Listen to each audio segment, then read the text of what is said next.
ಇನ್ನು ನಕ್ಸಲ್ ನಿಗ್ರಹ ಪಡೆಯಿಂದ ಎನ್ಕೌಂಟರ್ ಆಗಿದ್ದಂತಹ ವಿಕ್ರಮ್ ಗೌಡ ಮರಣೋತ್ತರ ಪರೀಕ್ಷೆ ಮುಕ್ತಾಯ ಆಗಿದೆ. ಈಗ ಬರ್ತಾ ಇರತಕ್ಕಂಥ ಬ್ರೇಕಿಂಗ್ ನ್ಯೂಸ್, ನಕ್ಸಲ್ ನಾಯಕ ವಿಕ್ರಮ್ ಗೌಡ ಶೂಟೌಟ್ ಪ್ರಕರಣ. ಈ ಪ್ರಕರಣದಲ್ಲಿ ಮರಣೋತ್ತರ ಪರೀಕ್ಷೆ ಪ್ರಕ್ರಿಯೆಗಳೆಲ್ಲವೂ ಕೂಡ ಈಗ ಮುಕ್ತಾಯ ಆಗಿದೆ. ತಾಲೂಕು ನ್ಯಾಯಾಧೀಶರ ಸಮ್ಮುಖದಲ್ಲೇ ಮರಣೋತ್ತರ ಪರೀಕ್ಷೆ ನಡೆದಿದೆ. ತಾಲೂಕು ನ್ಯಾಯಾಧೀಶರ ಸಮ್ಮುಖದಲ್ಲಿ ವಿಕ್ರಮ್ ಗೌಡ ಕುಟುಂಬಸ್ಥರಿಗೆ ಇಂದು ಮೃತದೇಹವನ್ನು ಹಸ್ತಾಂತರ ಮಾಡಲಾಗುತ್ತೆ. ಅಂತ್ಯ ಸಂಸ್ಕಾರ ಸ್ಥಳದ ಬಗ್ಗೆ ಇನ್ನೂ ಕೂಡ ಕುಟುಂಬ ಯಾವುದೇ ತೀರ್ಮಾನವನ್ನು ತಗೊಂಡಿಲ್ಲ. ಸೊ ಹಾಗಾಗಿ ಇನ್ನು ಮುಂದಕ್ಕೆ ಫಸ್ಟ್ ಆಫ್ ಆಲ್ ಕೆಲವು ಇಂಥ ಸಂದರ್ಭಗಳಲ್ಲಿ ಕುಟುಂಬಸ್ಥರು ಬಾಡಿಯನ್ನು ಕ್ಲೈಮ್ ಮಾಡೋದೇ ಇಲ್ಲ. ಅಂಥ ಸಂದರ್ಭದಲ್ಲಿ ಪೊಲೀಸರೇ ಅಂತ್ಯ ಸಂಸ್ಕಾರವನ್ನು ಮಾಡಿ ಮುಗಿಸ್ತಾರೆ. ಬಟ್ ಇಲ್ಲಿ ಅವರ ಬಾಡಿಯನ್ನು ಕ್ಲೈಮ್ ಮಾಡಿದಾರಾ ಇಲ್ವಾ ಅಂತಕ್ಕಂಥದ್ದು ನನಗೆ ಗೊತ್ತಿಲ್ಲ. ಮಾಡಿದ್ರೆ ಸಹಜವಾಗಿ ಕುಟುಂಬಸ್ಥರಿಗೆ ಮೃತದೇಹವನ್ನು ಹಸ್ತಾಂತರ ಮಾಡ್ತಾರೆ. ಅವರ ವಿಧಿವಿಧಾನ, ಅವರ ಪದ್ಧತಿಯ ಅನುಸಾರವಾಗಿ ಅವರು ಅಂತ್ಯ ಸಂಸ್ಕಾರವನ್ನು ಮಾಡ್ಕೋಬೇಕು. ಅದಕ್ಕೆ ಅವರು ಜಾಗ ನಿಗದಿ ಮಾಡಿಕೊಂಡು ಎಲ್ಲ ಮಾಡ್ತಾರೆ. ಬಟ್ ಇಲ್ಲಿ ತನಕ ಆ ಥರ ತೀರ್ಮಾನ ಆಗಿಲ್ಲ. ಉಡುಪಿಯ ಹೆಬ್ರಿ ಬಳಿ ಮೊನ್ನೆ ಸಾಯಂಕಾಲದ ವೇಳೆಗೆ ಎಎನ್ಎಫ್ ಆ್ಯಂಟಿ ನಕ್ಸಲ್ ಫೋರ್ಸ್ ಅವರ ಗುಂಡೇಟಿಗೆ ವಿಕ್ರಮ್ ಗೌಡ ನಕ್ಸಲ್ ನಾಯಕ ಬಲಿಯಾಗಿದ್ದು, ಈಗ ಮರಣೋತ್ತರ ಪರೀಕ್ಷೆ ಮುಕ್ತಾಯ ಆಗಿದೆ. ಈ ಬಗ್ಗೆ ಮತ್ತಷ್ಟು ಮಾಹಿತಿ ನನ್ನ ಕೊಲೀಗ ದೀಪಕ್ ಜೈನ್ ಅವರಿಂದ ಪಡ್ಕೋತೀನಿ. ದೀಪಕ್, ಸಾಮಾನ್ಯವಾಗಿ ಇಂಥ ಪ್ರಕರಣಗಳಲ್ಲಿ ಕುಟುಂಬಸ್ಥರು ಅವರ ಮೃತದೇಹವನ್ನು ಕ್ಲೈಮ್ ಮಾಡೋದೇ ಇಲ್ಲ, ನಮಗೆ ಕೊಡಿ ಅಂತನ್ಬಿಟ್ಟು. ಬಟ್ ಇಲ್ಲಿ ಮಾಡಿದಾರ, ಯಾರು ಕ್ಲೈಮ್ ಮಾಡ್ಕೊಂಡಿದ್ದಾರೆ, ಮುಂದಿನ ಪ್ರಕ್ರಿಯೆಗಳೆಲ್ಲ ಹೇಗೆ ಅಂತ? ಹೌದು ಅರವಿಂದ್, ಮಣಿಪಾಲ ಕೆಎಂಸಿಗೆ ನಿನ್ನೆ ಸಂಜೆ 5 ಗಂಟೆ ಸುಮಾರಿಗೆ ಮೃತದೇಹವನ್ನ ಶಿಫ್ಟ್ ಮಾಡಲಾಗಿತ್ತು ಹೆಬ್ರಿಯಿಂದ.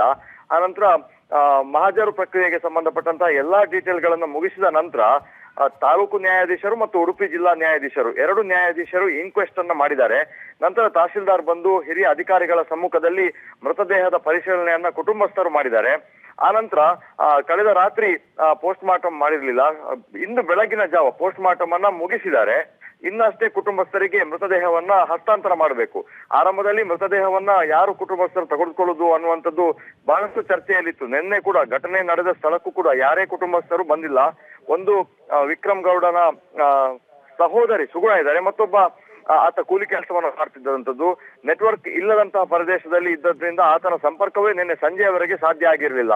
ಆತನಿಗೆ ಮಾಹಿತಿ ಸಿಕ್ಕಿದೆ ನಿನ್ನೆ ಸಂಜೆ ಅರವಿಂದ್. ಹಾಗಾಗಿ ಕುಟುಂಬಸ್ಥರು ಮೃತದೇಹವನ್ನು ಪಡಿಬೇಕೋ ಬೇಡವೋ ಅನ್ನುವಂತಹ ಗೊಂದಲದಲ್ಲೇ ಇದ್ರು. ಕಾರಣ ಏನು ಅಂತಂದ್ರೆ, ಕಳೆದ ವರ್ಷದಿಂದ ಯಾವಾಗ ತಲೆಮರೆಸಿಕೊಂಡು ಈತ ರಾಜ್ಯದಿಂದ ರಾಜ್ಯಕ್ಕೆ, ಜಿಲ್ಲೆಯಿಂದ ಜಿಲ್ಲೆಗೆ ಓಡಾಡ್ತಿದ್ನೋ, ಕಾಡಲ್ಲೇ ಇದ್ನೋ, ಆ ಸಂದರ್ಭದಲ್ಲಿ ಕಳೆದ 20 ವರ್ಷಗಳಿಂದಲೂ ಈ ಕುಟುಂಬ ಸಾಕಷ್ಟು ಹರಾಸ್ಮೆಂಟ್ ಅನ್ಕೊಂಡಿದೆ. ಯಾಕಂದ್ರೆ ಆತ ಸಿಗದಿದ್ದಾಗ ಆತನಿಗೆ ಬರುವ ನೋಟಿಸ್ಗಳು, ಆತನ ಚಲನವಲನಗಳು, ಆತ ಮನೆಗೆ ಏನಾದ್ರು ಭೇಟಿ ಕೊಟ್ಟಿದ್ನ ಅನ್ನುವಂತಹ ಸಾಕಷ್ಟು ಸಾವಿರಕ್ಕೂ ಹೆಚ್ಚು ಬಾರಿ ಪೊಲೀಸರು, ಬೇರೆ ಬೇರೆ ಪೊಲೀಸರು, ಬೇರೆ ಬೇರೆ ತನಿಖಾಧಿಕಾರಿಗಳು ಕುಟುಂಬಕ್ಕೆ ಬಂದಿರೋದ್ರಿಂದ ಈ ಮೃತದೇಹ ಪಡಿಬೇಕೋ ಬೇಡೋ ಅನ್ನುವಂತಹ ಚಿಂತನೆಯನ್ನೇ ಅವರು ಮಾಡ್ಕೊಳ್ತಾ ಇದ್ರು.